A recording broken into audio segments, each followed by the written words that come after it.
सबैलाई साझा एउटा कविता गरेर म ठिकैका छोटा दुईटा कविता 6 मिनेट समय म लिनेछु। मेरो एउटा चर्चित कवितै भन्नुपर्छ, यहाँहरूको मध्ये धेरै सुन्नुभएको छ।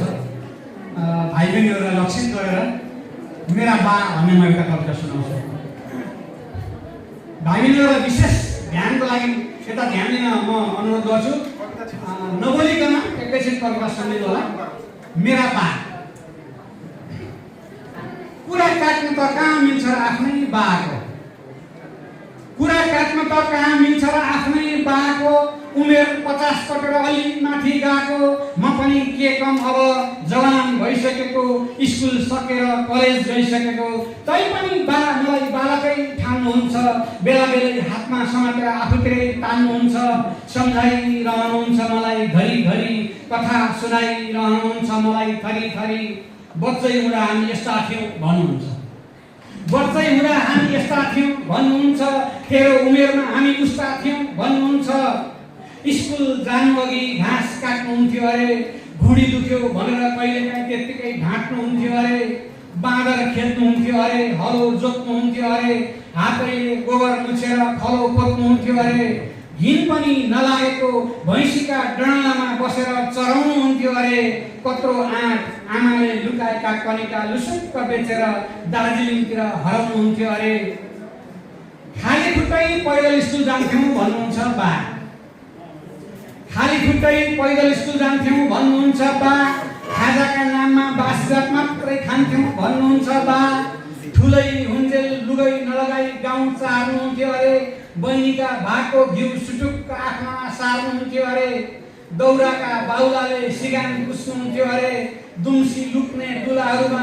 घुस्नुहुन्थ्यो अरे, जुम्राले टोकेर बा बेला बेलै रुनुहुन्थ्यो अरे, 3-3 महिनामा पानी तताएर घाँटी धुनुहुन्थ्यो अरे। यी रमाइला कुरा कथा हुन् कि व्यथा हुन् बाका, यी रमाइला कुरा कथा हुन् कि व्यथा हुन् बाका, म छुट्याउन सक्दिनँ यी कथाबाट मैले सिक्नुपर्ने पाठ के हो म छुट्याउन सक्दिनँ। तर पनि साथी हो, तर पनि साथी हो, बा भनेको बा नै हो, बालाई हामीले मान्नै पर्छ, बाको कदर गर्न सबैले जान्नै पर्छ।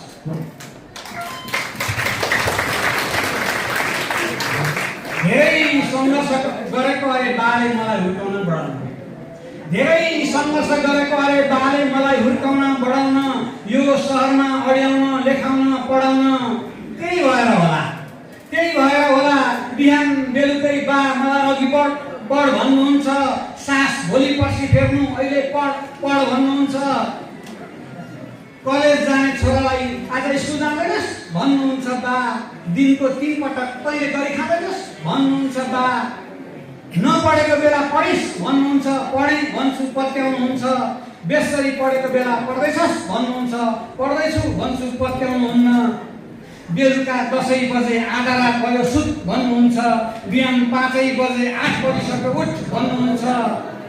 शङ्का लाग्छ मेरा बा कि त मलाई ढाँट्नुहुन्छ कि घडी हेर्नै जान्नुहुन्न, घडी मिलाउनुहोस् न बा भन्दा मान्दै मान्नुहुन्न। तर पनि साथी हो, तर पनि साथी हो, बा भनेको बा नै हो, हामी सबैले यति कुरा जान्नुपर्छ, बाले भनेको मान्नुपर्छ। मेरा बा जान्दिन के भन्नुहुन्न, मेरा बा जान्दिन के भन्नुहुन्न, हामीले भनेका कुरालाई खासै गर्नुहुन्न, ब्लूलाई हरियो भन्नुहुन्छ, पिङ्कलाई पहेँलो ठान्नुहुन्छ, जेटालाई टाटा भन्नुहुन्छ, तँलाई केही आउँदैन लाटा भन्नुहुन्छ, मैले दिनको 2-4 घण्टा गेम खेल्दा रिसाउनुहुन्छ, आफू चाहिँ निन्द्रामा मात्रै फेसबुक बिसाउनुहुन्छ, छोरालाई होमवर्क एउटा सघाउनुहुन्न, इन्जिनियर बन भन्नुहुन्छ, छोरालाई होमवर्क एउटा सघाउनुहुन्न, इन्जिनियर बन भन्नुहुन्छ, बायोलोजी विषय सम्झिँदै आफूलाई ज्वरो आउँछ, डाक्टर बन भन्नुहुन्छ, बन भन्दैन बन्ने भए, बन भन्दैमा बन्ने भए, बा किन वैज्ञानिक नबनेको भनेर सोधौँ कि भन्छु सोध्दिनँ, बा किन करोडपति नबनेको भनेर सोधौँ कि भन्छु सोध्दिनँ। धेरै सोधखोज गर्दा मुखै लागेको बात लाग्न सक्छ, अति उपदेश र गुनासाको फात लाग्न सक्छ, बात लागे पनि लागोस्, बात लागे पनि लागोस् एउटा प्रश्न अवश्य सोध्नु छ, बाकै मुखबाट जवाफ खोज्नु छ। बा भन्नुहुन्छ ठुलो भएपछि बाबुआमाको हेरचाह गर्नुपर्छ। उसो भए मेरा बा कहिले ठुलो हुनुहुन्छ? 90 वर्ष कटेका बाआमालाई हेरचाह गर्न बा कहिले गाउँ जानुहुन्छ? जे भए पनि साथी हो, बाको एउटा बानी चाहिँ मलाई ताज्जुब लाग्छ। मैले परीक्षामा अलिकति राम्रो गर्दा बा किन मार्दिनुहुन्छ? म थोरै बिरामी हुँदा बा किन आत्तिनुहुन्छ? म घर नफर्कुन्जेल बा किन बाटोतिरै फर्किरहनुहुन्छ? मैले खाना नखाउन्जेल बा किन पर्खिरहनुहुन्छ? मैले घुर्की देखाउन घर छाडेर जान्छु भन्दा बा किन रुनुहुन्छ? मैले नुहाएर छाडेका लुगा बा किन धुनुहुन्छ? यस्ता कुरा सम्झेपछि साथी हो थाहा हो बाका कुरा काटेर कविता लेख्नु मूर्खता हो। यस्ता कुरा सम्झेपछि साथी हो थाहा हो बाका कुरा काटेर कविता लेख्नु मूर्खता हो। यस्तो कविता सुन्नु र मन पराउनु झन् महामूर्खता हो।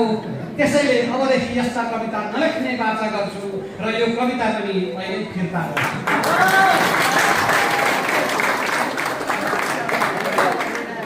यो खास गरी भाइ बहिनी र भाइ बहिनीका बाआमाका लागि कविता थियो। अब हामी सबैका लागि एउटा कविता